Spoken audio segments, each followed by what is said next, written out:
असा ठपका ठेवून हा निर्णय घेतला होता। आणि मग त्या निर्णयाच्या पार्श्वभूमीवरती हे जे आपले पंतप्रधान आणि आपले गृहमंत्री उघड धार्मिक प्रचार करतायत, हा प्रचार आम्ही निवडणूक आयोगाला पत्र लिहून विचारणा केली होती की अशी काही आपण यांना सूट दिलेली आहे का, किंवा निवडणुकीच्या कायद्यामध्ये काही बदल केला आहे का, की पूर्वी हा आमचा अनुभव आम्हाला आल्यानंतर आज तर देशाचे पंतप्रधान आणि गृहमंत्री बजरंगबली की जय बोलून बटन दाबा सांगतायत। अगदी कचा नाही बोलले तरी बटन दाबा बोलतायत। अमित शहा तुम्ही आमचं सरकार आणल्यानंतर रामलल्लाचं दर्शन मोफत करू असं आश्वासन देत आहेत। हा निवडणूक आचारसंहितेमध्ये मान्य केले गेलेला नियम आहे, त्याच्यात बदल केलाय का हे आम्हाला पाहिजे होतं। त्याच्याबद्दल परत एकदा स्मरणपत्र देऊनही निवडणूक आयोगाकडनं आम्हाला काही उत्तर आलं नाही। आणि आम्ही त्यांना असं म्हटलं होतं की तुम्ही एकतर उत्तर द्या, आणि उत्तर दिलं नाही तर मात्र तुम्ही हा नियम बदललाय असं गृहीत धरून आम्ही देखील जर का उद्या असा प्रचार केला तर आमच्यावरती तुम्हाला कारवाई करता येणार नाही। अन्यथा जर तसा नियम बदलला नसेल तर यांच्यावरती काय कारवाई केली ते आम्हाला सांगा। आता आज हा विषय पुन्हा काढण्याचं कारण असं की गेल्याच आठवड्यामध्ये आमची निशाणी आता बदललेली आहे। शिवसेना उद्धव बाळासाहेब ठाकरे या पक्षाची निशाणी आता मशाल आहे। आणि साहजिकच आहे, निवडणूक म्हटल्यानंतर एक प्रेरणा गीत लागतं। अगदी त्याला प्रचाराचं गीत म्हणा अथवा नका म्हणू, पण एक प्रेरणा पाहिजे। जसं पूर्वीचं आमचं एक शिवसेनेचं गीत आहे, ते गीत गावागावात खेड्यापाड्यात आजही कोणताही कार्यक्रम असला तरी जनता आवडीने आणि उत्साहाने ते ऐकते, वाजवते, गाते। तसंच आम्ही मशाल गीत हे आपल्या माध्यमातून संपूर्ण महाराष्ट्रासमोर ठेवलं होतं, याची तुम्हाला आठवण आहे। शिवसेना भवनमध्ये ज्या वेळेला निवडणूक आयोगाकडे गीत गेलं तेव्हा निवडणूक आयोगाने आम्हाला काल पत्र लिहिलेलं आहे आणि त्यातले 2 शब्द त्यांनी काढायला लावलेले आहेत। आता हे शब्द कोणते आहेत तर त्याच्यामध्ये एक कडवं असं आहे की हिंदू हा तुझा धर्म, जाणून घे हे मर्म, जीवन कर त्यास तू बहाल। आता याच्यातला हिंदू धर्म हा शब्द त्यांनी काढायला लावलेला आहे। आमच्यावरती जे टीका करतात उद्धव ठाकरेंनी हिंदुत्व सोडलं, ते राज्यकर्ते आहेत, त्यांच्या हाताखाली हा निवडणूक आयोग काम करतो। आता त्यांनी सांगावं हिंदू धर्म काढायला लावणं हे योग्य आहे का? कारण मला असं वाटतं की मनोहर जोशींची जी केस झाली होती सुप्रीम कोर्टात, त्यामध्ये हिंदुत्व हिंदू धर्म याच्याबद्दलची व्याख्या स्पष्ट करण्यात आलेली आहे। आणि त्या पलीकडे जाऊन सांगतो की आम्ही कुठेही याच्यामध्ये हिंदू धर्माच्या आधारावरती मत नाही मागितलेलं। हिंदू धर्माच्या आधारावरती मत, आम्हाला हिंदू आहोत म्हणून मत द्या असं कुठे म्हटलेलं नाही। पण आम्ही हिंदुत्व सोडलं, आम्ही हिंदू धर्म सोडला हे आवई उठवणाऱ्यांनी आणि त्यांच्याकडचा चाकर असल्याप्रमाणे वागणाऱ्या निवडणूक आयोगाने याच्यावरती उत्तर द्यायला पाहिजे। आणि दुसरा महत्त्वाचा मुद्दा जो अत्यंत गंभीर आहे, हे 2 व्हिडिओ तुम्हाला मी मुद्दामून दाखवले।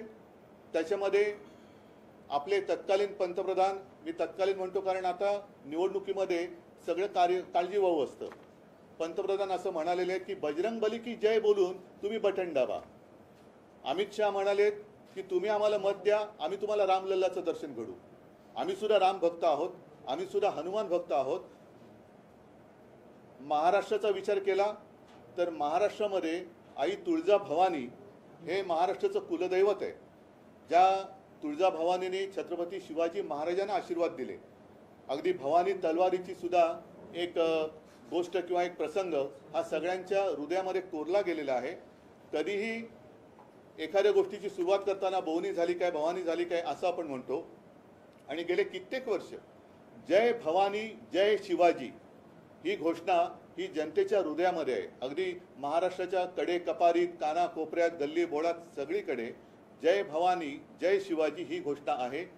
आणि मी आपल्याला आठवण करून देतो की निवडणूक आयोगाला आम्ही त्यावेळेला हेही सांगितलं होतं आपल्याच माध्यमातून की जर हे त्यांना तुम्ही परमिशन त्यांना देत असाल तर मग उद्या आम्ही हर हर महादेव बोललो किंवा जय भवानी जय शिवाजी ते आम्ही बोलणारच, ते कोणी थांबवू शकत नाही। तर तुमचा आक्षेप असता कामा नये।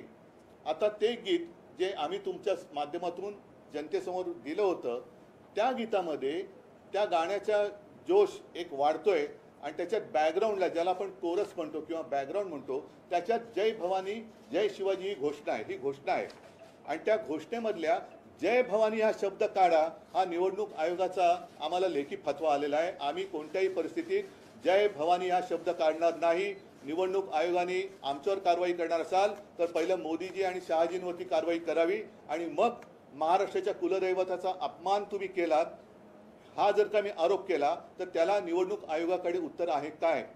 हा महाराष्ट्राच्या अस्मितेचा आणि दैवताचा अपमान आहे आणि महाराष्ट्राबद्दल आकस या राज्यकर्त्यांच्या कृतीतून दिसतोय. पण महाराष्ट्राच्या कुलदैवताबद्दल एवढा द्वेष एवढा आकस हा त्यांच्या नसानसांमध्ये ठासून भरला असेल याची आम्हाला कल्पना नव्हती. तुम्ही आम्हाला वैरी ठरवलं ठीक आहे, जनता बघून घेईल, पण महाराष्ट्राच्या दैवताचा सुद्धा उल्लेख करायचा नाही. जी आमची घोषणा आहे जय भवानी जय शिवाजी या घोषणेला सुद्धा तुम्ही जय भवानी हा शब्द काढायला लावताय. उद्या तुम्ही जय शिवाजी हा शब्द काढायला लावाल तर ही अशी हुकुमशाही पद्धत आम्ही काही स्वीकारणार नाही. आम्ही याच्याबद्दल लढाई लढणार आहोत आणि कोणत्याही परिस्थितीत जय भवानी हा शब्द आमच्या गीतातून काढला जाणार नाही, कोणत्याही परिस्थितीत नाही. निवडणूक आयोगाने जर आमच्यावरती कारवाई करायचं ठरवलं तर पहिल्या या दोघांवरती कारवाई त्यांना करावीच लागेल आणि नंतर मग आमच्या महाराष्ट्राच्या दैवताचा अपमान ते कसे करतात ते आम्ही बघू. सर ये हिंदी में एक बात बोल दीजिए जो आपने इतनी सारी बातें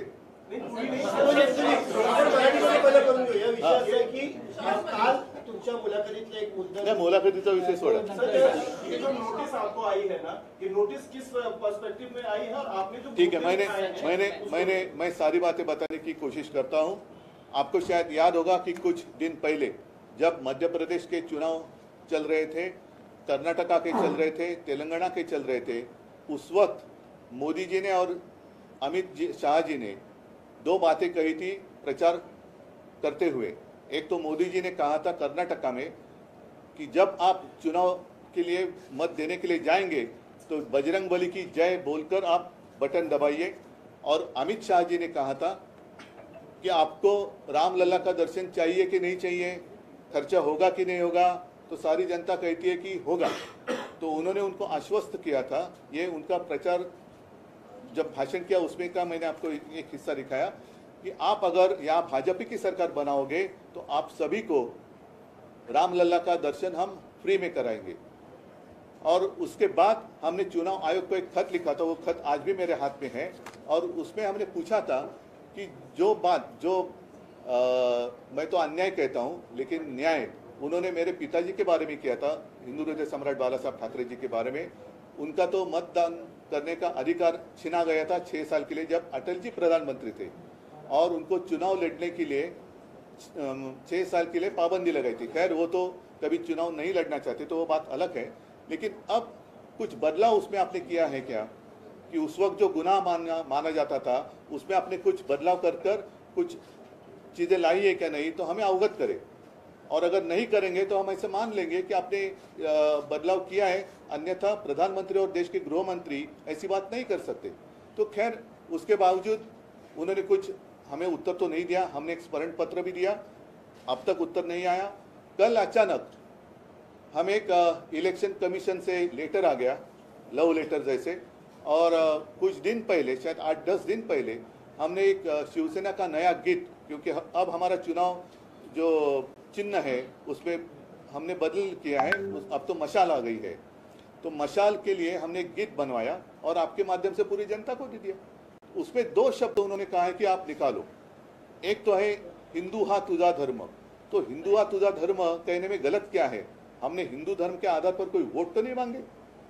और दूसरी बात जो है जिसके ऊपर मैं गुस्सा हो रहा हूँ कि जय श्री राम हम भी कहते हैं, बजरंगबली की जय हम भी कहते हैं, लेकिन आज तक मैंने कभी भी और हमारा जितना प्रचार साहित्य है उसमें कभी भी भगवान के नाम पे दे दे बाबा ऐसे हमने वोट नहीं मांगे. तो वैसे वोट बीजेपी मांग रही है, हमने तो उसमें वोट नहीं मांगे. लेकिन जो गीत है उसमें कोरस में जो महाराष्ट्र में हर जगह एक नारा लगता है जय भवानी जय शिवाजी, वो नारा हमने लिया है.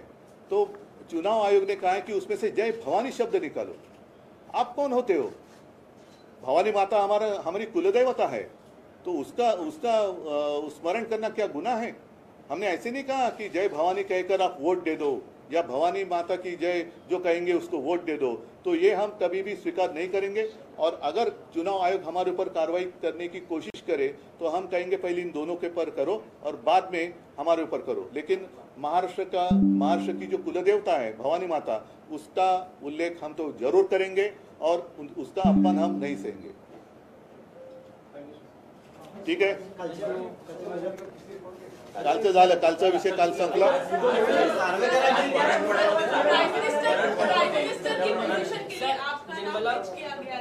नहीं सुनो, मैं तो पहले कहता हूं कि इसका उत्तर मुझे मिलना चाहिए। ये अन्याय हम नहीं सहेंगे, ये अन्याय है। और जैसे पिछली बार भी मैंने कहा था कि एक लेटर हमें भी आया कि जितने हमारे नेता यहाँ से वहाँ प्रचार के लिए जाएंगे उनकी बैग खोलकर देखी जाएगी। जरूर खोलो, जरूर खोलो, लेकिन उस वक्त प्रधानमंत्री जी और गृह मंत्री जी की भी बैग खोलकर देखनी होगी। यहाँ भी जितने सारे लोग हैं और पूरे देश में जहाँ पर या तो गद्दार मुख्यमंत्री है वो भी प्रचार के लिए जाएंगे तो उसकी भी बैग खोलनी जरूरी है। सबकी बैग खोलो, फिर हमारी बैग खोलो। सर, वित्त मंत्री निर्मला सीतारमण ने कहा है उस पर आपको क्या माहौल दिख रहा है? नहीं ठीक है, मैं सुनो, बाकी अन्य विषयों के बारे में मैं फिर कभी आपके साथ बात करूंगा। लेकिन ये अहम मुद्दा है, हमारे भवानी माता का अपमान और उसका नाम नहीं लेना हम नहीं स्वीकार करेंगे। चुनाव आयोग को मैं कहता हूं हमारे ऊपर कार्रवाई करना चाहते हो तो करो, लेकिन ये भवानी माता का अपमान मतलब पूरे महाराष्ट्र की अस्मिता का अपमान है। छत्रपति शिवाजी महाराज की वो कुल देवता है और हम तो मानते हैं कि उन्हीं के आशीर्वाद से छत्रपति शिवाजी महाराज जी ने हिंदवी स्वराज्य की स्थापना की। तो चुनाव आयोग से मैं उत्तर मांग रहा हूं, अगर हमारे ऊपर कार्रवाई आप करना चाहते हो तो पहले इन दोनों के ऊपर कार्रवाई क्या की ये बताइए और फिर महाराष्ट्र की जनता को आप जवाब दो। चलो,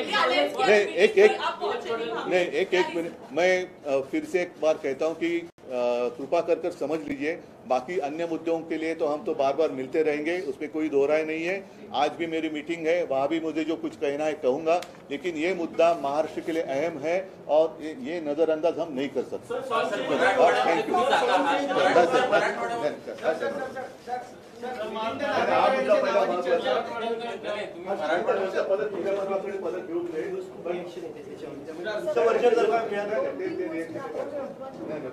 आता हा महत्वाचा सगळ्यात